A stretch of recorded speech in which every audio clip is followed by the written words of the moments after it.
Well, hello, fans, friends. Don Brooks with you again.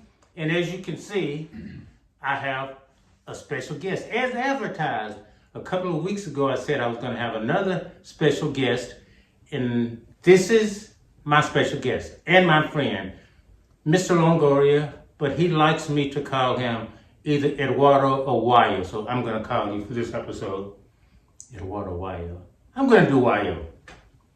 Oh, would you like to say hello to the Don Brooks fans? He can talk now. Once he starts, he won't stop, so he can talk.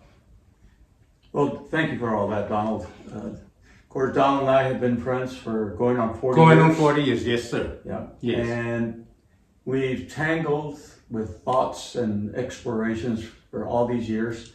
And after much discussion, we find that we actually think a lot alike. You know, we agree, we disagree, but usually come around to the same point of view. Right, because I think that we're basically people who want to do good in the world. We want to see justice. We want to see civility, equality. Right. These are the values that we were taught, and we want to live them. And so that is the basis for our thinking. Of course, we're going to end up in the same place. Okay, Wayo, first of all, that's enough for the moment of that. Our Mutual Admiration Society. That was a song made popular in the 50s by J.P. Morgan Jane Morgan, J.P. Morgan, and Eddie Arnold. But anyway, we're not going to talk about that because most people don't even know about the 50s. But I would like to say that I'm going to let this gentleman talk about the subject, perilous times in America, about how this country has gone from what it was to what it is now. But I want to say, Wayo, is this what they call a man cave, what we're in? He has a beautiful home, by the way. Is this your man cave? You don't like that terminology, do you? Well, I spend a lot of time in this room working. Well, I don't like the term man cave. I don't like it. Do you? No, I don't. Okay, so Wayo, why don't you talk a little bit about, I talk all the time, and they're going to find out that you talk more than I do. So you can talk about your feelings on America, the state of it, the times we're living in, and what the future might bring. Go ahead, my dear friend. I didn't mention the basic ideas that we have gratuitously. There was a reason for it, so that you can understand where we're coming from when we talk about these issues. Well, I'm going to say it's not just America.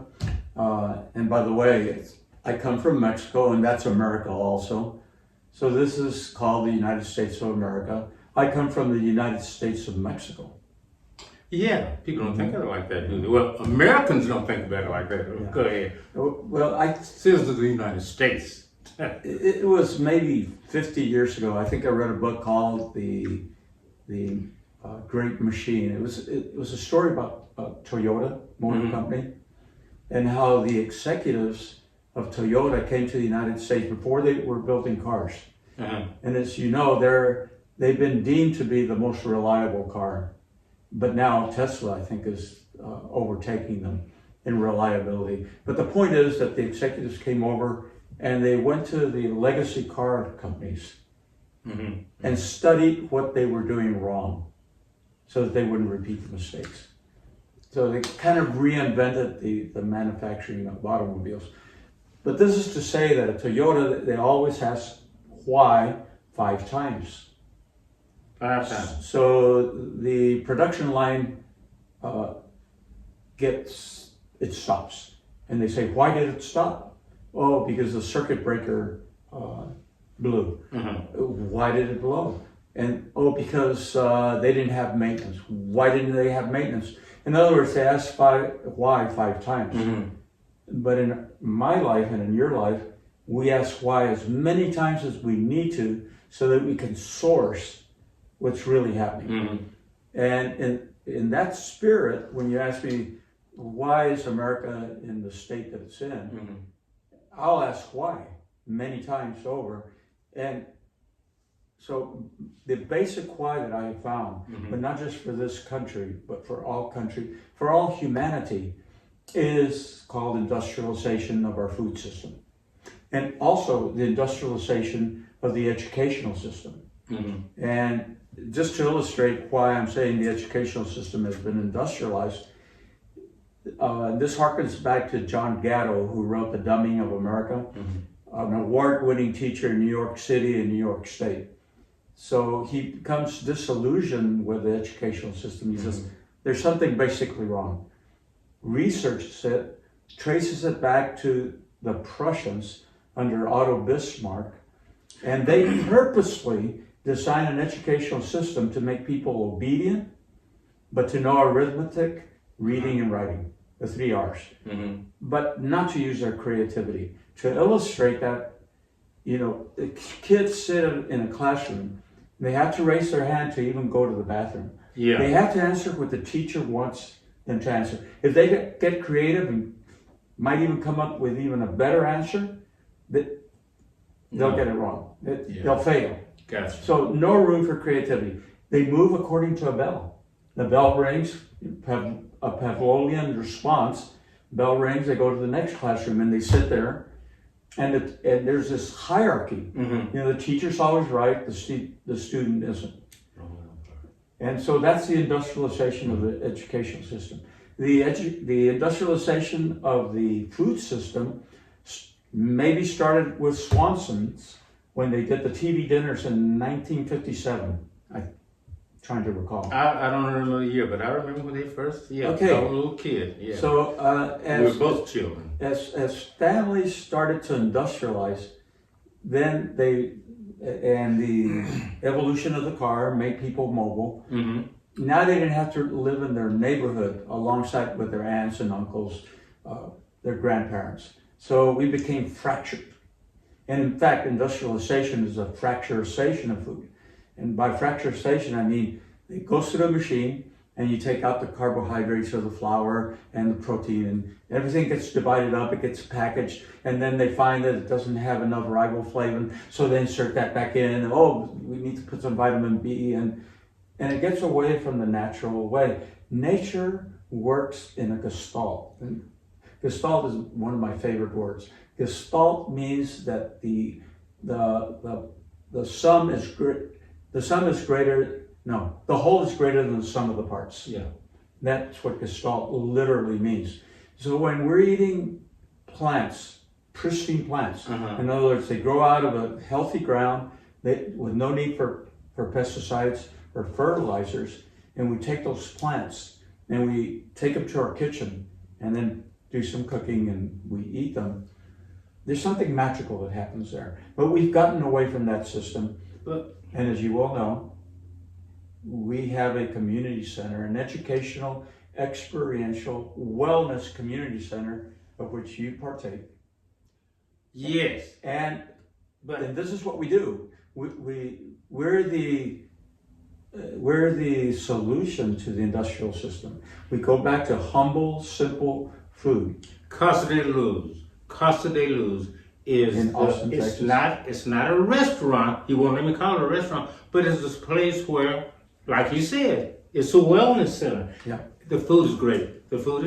You gotta try it if you're in Austin. But Wayo, I understand what you're saying, but that doesn't explain. I mean, it explains a lot, but that can't be the whole reason for.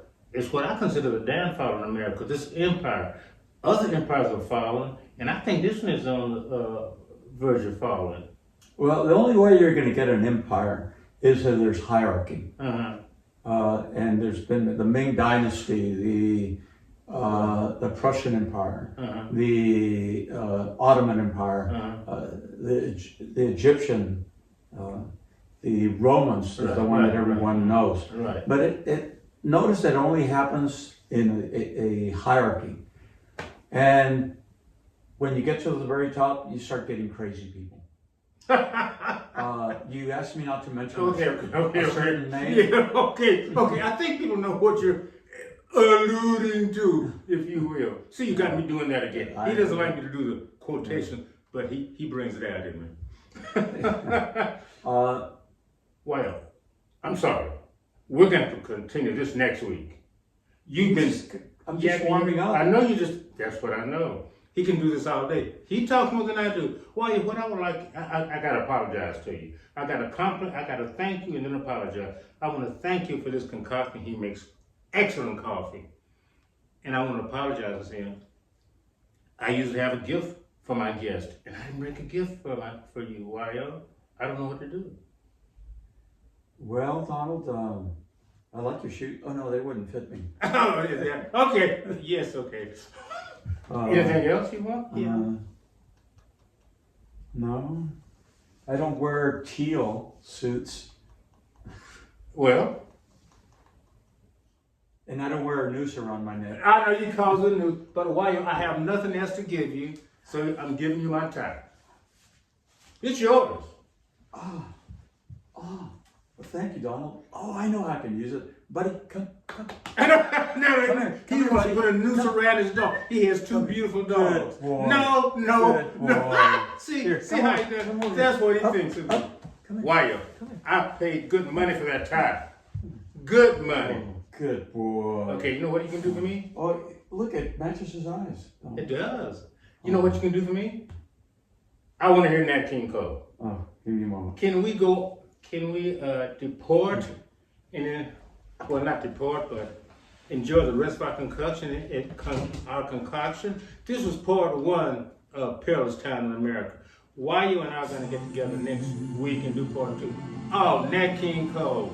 Man, we're going to enjoy Nat King Cole, and I'm going to replenish my drink smooth as butter. No, not butter's not smooth. Smooth as what?